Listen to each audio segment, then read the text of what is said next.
Well, hey there, welcome to another episode of Bill Selak Talks. My name is Bill Selak. This is me talking. So, today we are talking about, and I'm gonna get this to like in 10 minutes, because I could talk about this for an hour going really deep into it. Automation and cues and synchronizing stuff for school, concerts, musicals, events, all those sorts of things. We're going to start small and we're going to slowly grow the scale.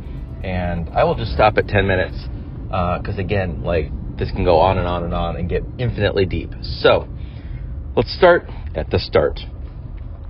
QLab, spelled QLab, is what we've been using as a school to play like songs for graduation, right? Here's 5 songs, drag the 5 songs into QLab.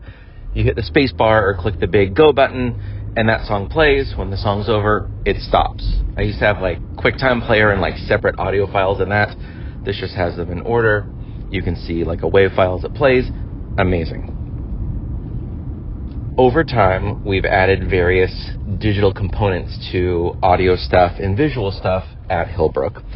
So let's look at the light board. So we had been using the ETC light source something 20, blanking on it, source something, and with that you would add each light called a fixture in. Take a while to like set up the presets, get the look you want, save that as a cue, get the next look you want, save that as a cue, tap on each individual light, change the settings, save that as a cue, and then when you're running like a musical, you would be able to just hit Q, Q, Q. And this is now spelled C-U-E, Q. Cues are what you do in musicals. If you don't know about cues and you're like, this sounds cool, you can look up on the YouTube's Ham for Ham Techies Week, where I believe that the stage manager from Hamilton back then, 10 years ago, is Jason Bassett.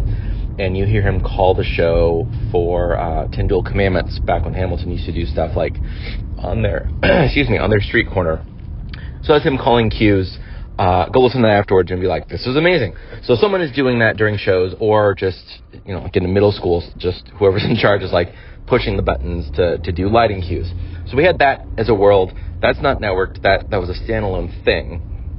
So I moved that from the ETC light source, that's not what it's called, I'm blanking out, that's okay, to a macOS application called LightKey, one word, LightKey, and then got a USB to DMX, which is the lighting protocol adapter, and then you can have the lights be designed on macOS, save them as presets, save them as cues, and then it's Q, Q, Q, Q, 1, 2, 3, 4, and it goes. Great, so far so good. So I asked ChatGPT, like, is there a way to connect to these where, like, QLab can do more than just play music? It can, like, trigger a light cue? I was like, yes. As a matter of fact, you can do that. So I had to buy the pro version of QLab, and any of the versions you can buy, like, audio to have, like, higher-end, like, multi-channel audio, video with, like, multiple video streams, or lighting to have multiple lighting universes. Any of those also gets you network. Network is all we're talking about in this podcast episode.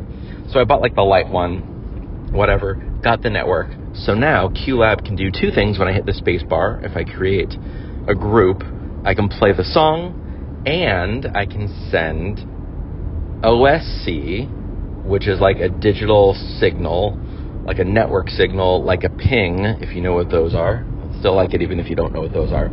It basically like pings it, but it's like, hey, do the thing. And then if you've correctly configured the thing, and ChatGPT walked me through how to do that, then like he's like, oh, bro, Q1, got it. And it does Q1. So now with the spacebar, 2 things happen. Hit the spacebar, Q1 happens for light key, and the lights change, and the song plays.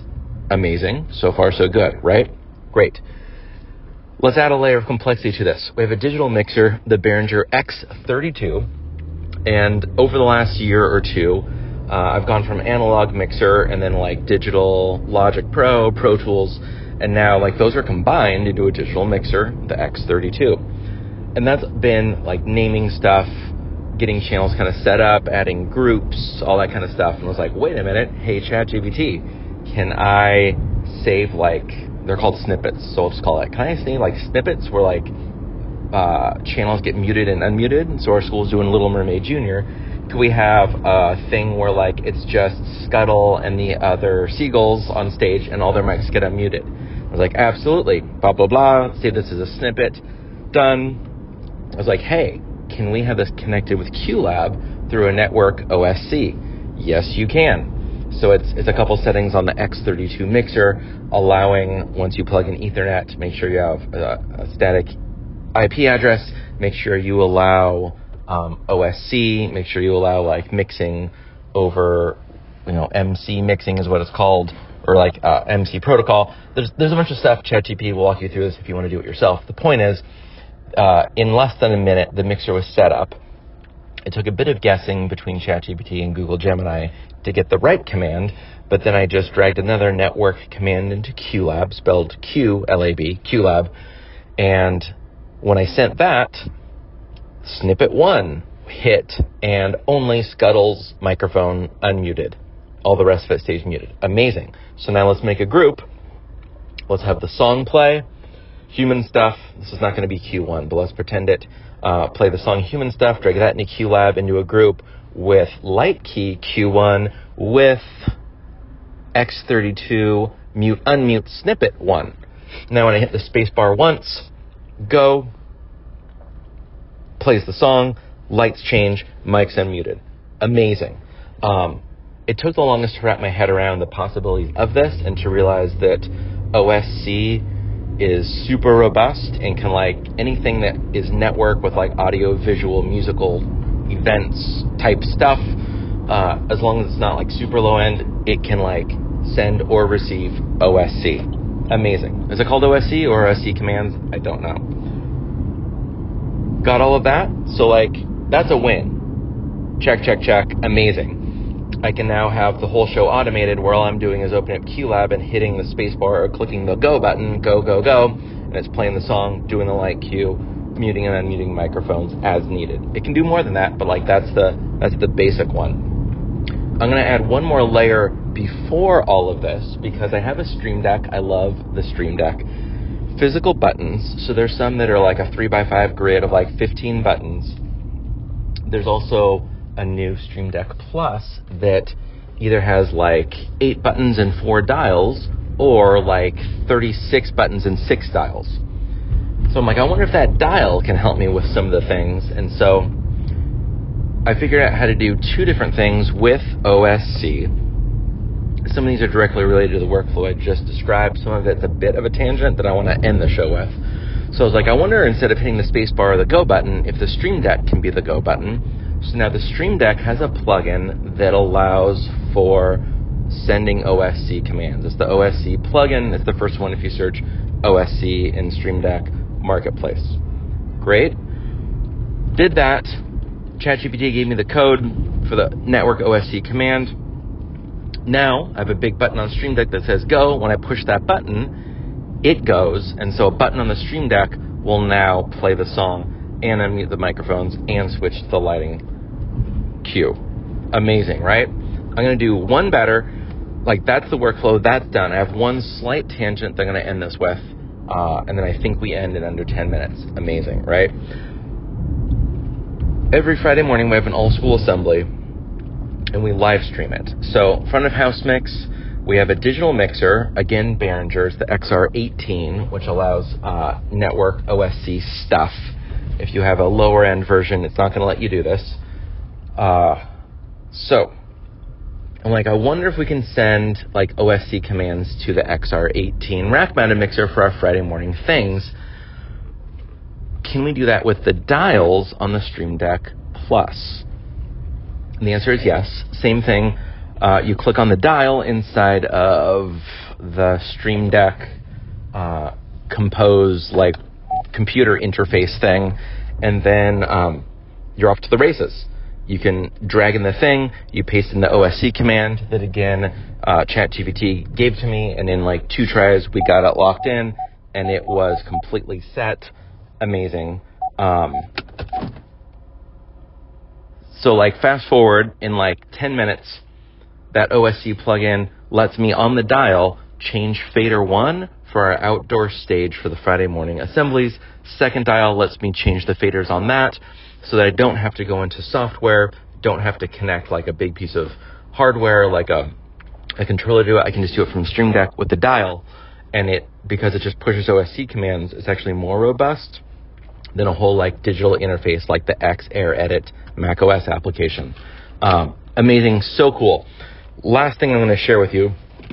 So our high school campus is about 20 miles north in downtown San Jose from where our Friday morning assemblies are. There's a digital tunnel, right? So like IP addresses, if you're on Ethernet, will work across campuses between our 3 different campuses. So my tech team, Stream Deck, OSC plugin, gave him the same IP address of our mixer, the same OSC command, and from 20 miles north, he pushes a button, and the mixer jumps and changes. Right? Amazing! What's wild is because they're different VLANs, he actually can't use the macOS mixer, but he can use dials and buttons on the Stream Deck because it pushes OSC. And that's more robust than like across VLAN as far as the mixer is concerned. So here's the new workflow. I already talked about kind of part 1 of the musical. Kind of the second part of this is Friday morning assemblies when your team's across campuses. So because we have that tunnel, he's now watching the live stream on YouTube Live. He can go into, we actually have just a different command for auxiliary 1 because that's our live stream mix. So it's front of house, main, left, and right. Aux 1, like you would use like for a monitor mix, is our live stream mix. So he's sending commands. So now on his Stream Deck Plus, when he turns the dial 1, it now adjusts the microphone of the live stream, because it's aux 1, for him. The second one, that second dial is the second microphone, and the third dial is the laptop, so all the music, all the videos we play. So we can throw some headphones on 20 miles north, because he's on the same network, hardwired on Ethernet, he can push out those OSC commands, and his little Stream Deck button 1, button 2, or dial 1, dial 2, dial 3 will control mic 1, mic 2, laptop for the live stream. Amazing, right? So cool. If you've not played with OSC and network commands for your school's lighting or audio stuff, dude, check it out. QLab, the basic stuff without network stuff, is free. Once you do network stuff, you pay like a one-time license thing. It's amazing, like our ability to automate stuff and coordinate stuff and take it from like everybody's doing their own thing independently, or we have to use this proprietary software, to like I can just rotate a dial on my Stream Deck and change the live stream sound. Like so powerful. Check it out. It's amazing. I'm excited about Friday mornings now for how much simpler that's going to be, how much more reliable it's going to be. Excited for our upcoming musical and our ability to do all of those different cues in a much more professional way. So that is all. Thanks for listening. My name is Bill Selak. This has been me.